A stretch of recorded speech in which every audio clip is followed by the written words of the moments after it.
Come behold the wondrous mystery in the dawning of the King. He, the theme of heaven's praises, robed in frail humanity.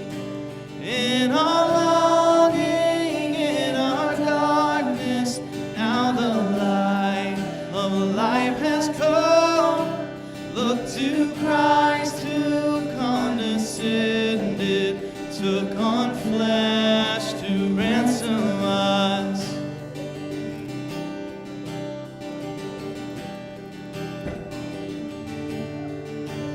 Come behold the wondrous mystery, He the perfect Son of Man. In His living, in His suffering, never trace nor stain of sin. See the true and better Adam come to save the hell-bound man. Christ the great and sure fulfillment of the law, in Him we stand. Come behold the wondrous mystery, Christ the Lord upon the tree. In the stead of ruined sinners hangs the Lamb in victory.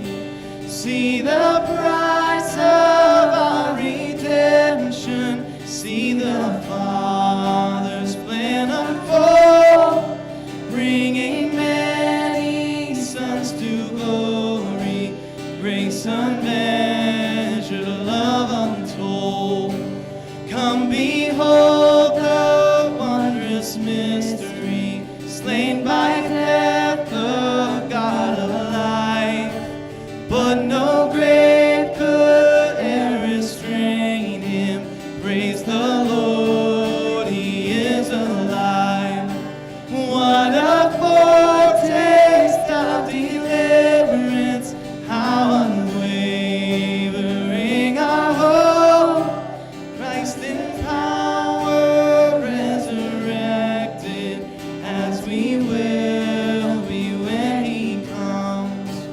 What a foretaste of deliverance, how unwavering our hope.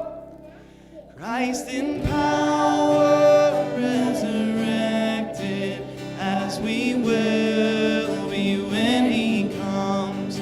Oh, as we will be when He comes. Amen.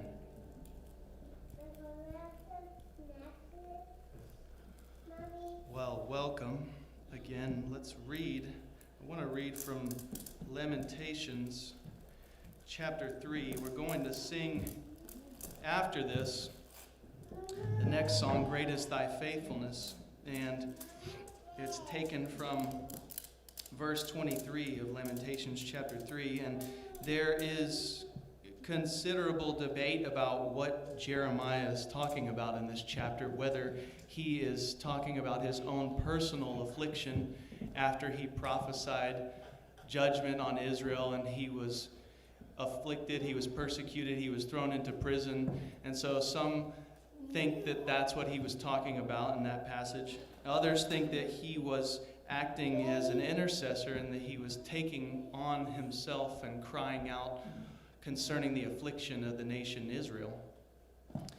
I don't think it matters much in terms of understanding the underlying principles and what the Lord's trying to say through it, whichever way you choose to interpret that.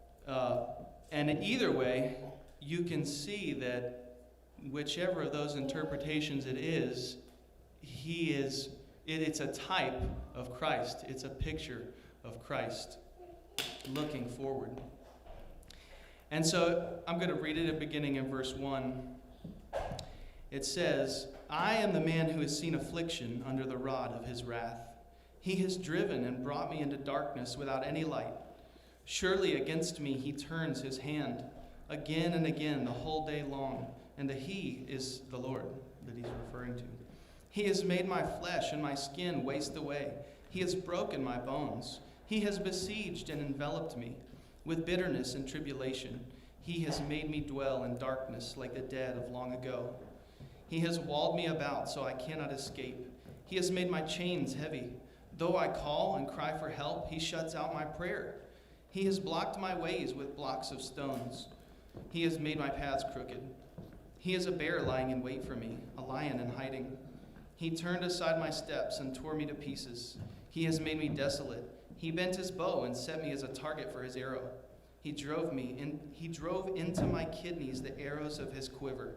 I have become the laughingstock of all peoples, the object of their taunts all day long. He has filled me with bitterness. He has sated me with wormwood. He has made my teeth grind on gravel and made me cower in ashes. My soul is bereft of peace. I have forgotten what happiness is. So I say, my endurance has perished. So has my hope from the Lord. Remember my affliction and my wanderings, the wormwood and the gall. My soul continually remembers it and is bowed down within me. So 20 verses.